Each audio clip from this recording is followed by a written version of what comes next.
case you have also joined this company, the name is TechSpeed. They make you sign this e-stamp agreement by taking your ID proof, photograph and signature.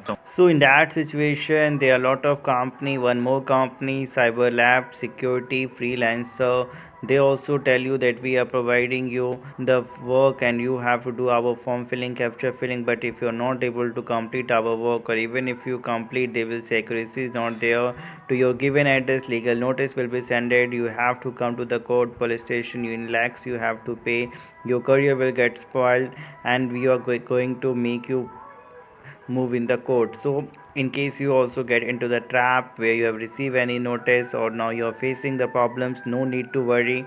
I am going to advise and help you so that you don't have to worry about getting any legal notice hard copy to your address, or paying any amount to them, or facing any legal issue, or going to any court or police station. How you can handle them, each and everything I am going to tell you. That will give you a complete peace of mind and save your time and money.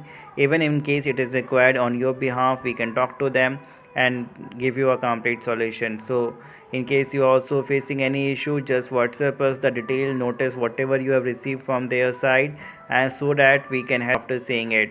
Like the video, share it, subscribe our channel, be with us for any legal matter. We are 24/7 hour to help you and to save your time and money.